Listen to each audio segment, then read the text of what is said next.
listener production.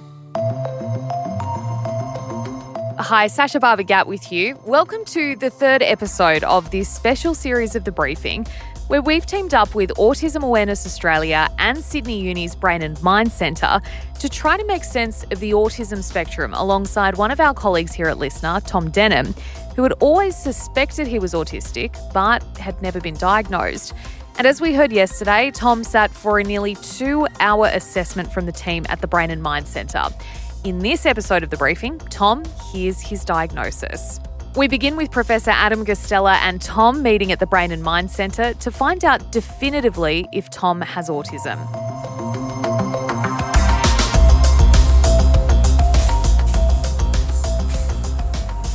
We've done a fairly, brief assessment. Yeah. But a thorough enough assessment to get an understanding of some of the areas of strengths and some of the areas where it would have been helpful for you to have some support. Yeah.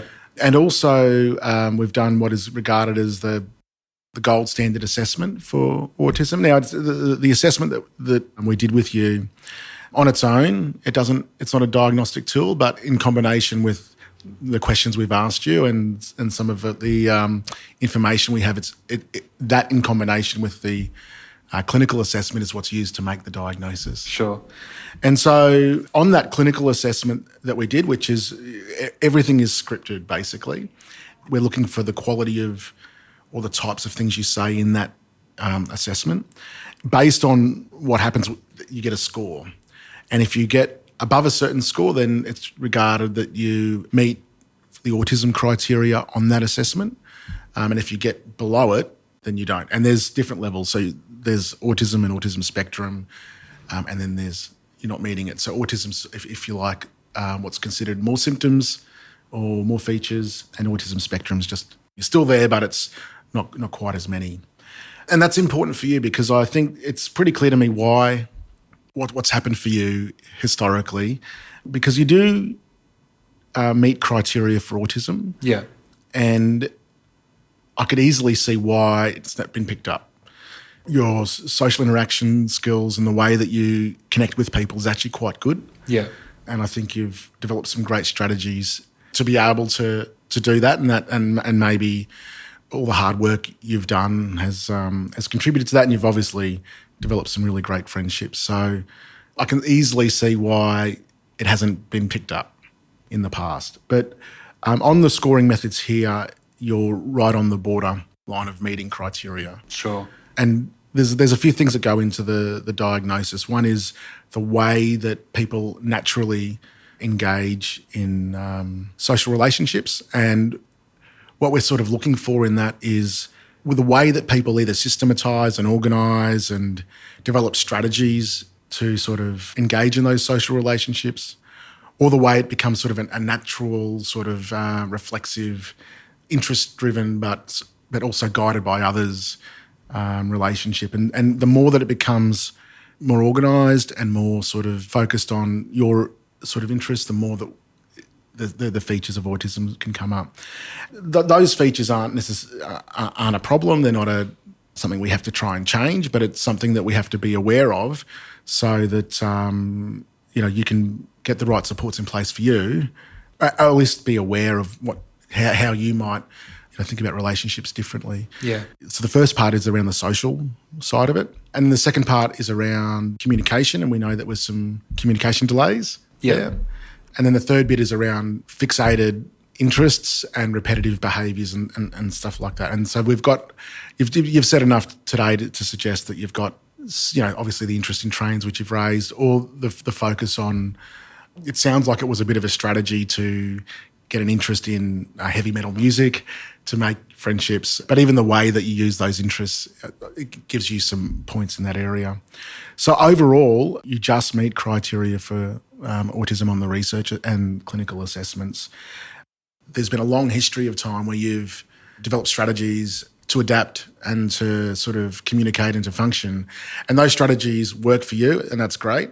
But it makes it harder for us to do assessments. And that's part of the reason why we're much better at doing assessments in young kids as opposed to adults, because what we often see is people have developed these strategies or ways of coping and to effectively sort of adapt to their environment and it masks some of their needs, and often don't get picked up. Interestingly, that happens more in females. They seem to be females seem to be even better at developing strategies and masking some of their symptoms. So it's not unusual for us to see, adults that, have developed quite sophisticated and, appropriate skills, but still report how much hard work it is to sort of constantly be trying and constantly be working to sort of meet the needs of the environment. So, yeah, I think that's part of the reason why you're sort of on the borderline in terms of the assessment today. I'm pretty confident that we've come to the right conclusion. And I guess I wanted to ask what you think about that. I think that doesn't come as a surprise, and I think it gives me a bit of closure to acknowledge that that's definitely a thing. I think there's been a bit of a question mark over that for a long time, but it's really comforting now being able to place something on that and to articulate that. So I think that gives me a lot of solace and I guess kind of peace knowing what that is.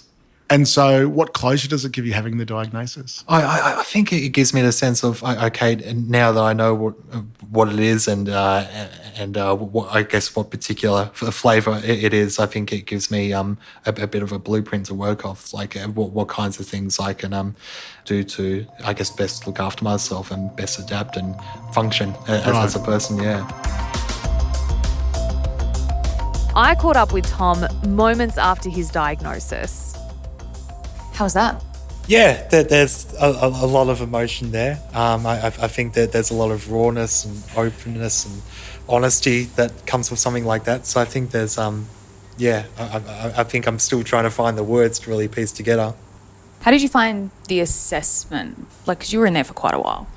Yeah, it was a long process, but I think it was very easy to, I guess, just be as open as possible about it and not really think about it and just say what came to mind. I think that gave the most, I guess, raw response. And the diagnosis that you got, how are you feeling about that? I know you said a lot of emotion, but is there an initial overwhelming emotion that you feel? I guess that there is a sense of there is a label there for it now, which definitely helps me, I guess, piece together what that is for me. And I feel that definitely helps when I talk about it. I kind of know what I'm talking about now rather than guessing what it is. Does it change anything for you? I guess it doesn't, because I've kind of been operating this way up until now. So what is there really to change, I guess, in the way that I go from day to day? But I guess it gives me a sense of if there's anything I can implement as well. So there's a bit of side A and side B. And once you've processed this, do you have a list of people you kind of want to tell? Do you think you need to tell work? Like, how are you going to navigate the next couple of weeks? Oh, it's daunting. Like who do you tell, and what do they do with that information? I think I'll definitely probably call my parents and tell them and hear their initial reactions and thoughts. And I don't think there'll be much surprise there. I think there'll be close friends who will probably be the same. But I think, as we said before, I think everyone's been very supportive of this. So I think it's definitely a good thing. That was my colleague, Thomas Denham. And that is all we have time for in this third episode of What If I'm Autistic series. Make sure you join us tomorrow to learn what it means to get an autism diagnosis and whether Tom has to tell HR and how his family and friends can help support him. Before you go, we would love it if you could share this app with someone you think might like it. It really helps us keep doing the work we do here at The Briefing. You can also show your support on our socials, subscribe to our YouTube channel by searching Listener Newsroom. You can also follow us on TikTok, also at Listener Newsroom, or on Instagram at The Briefing Podcast.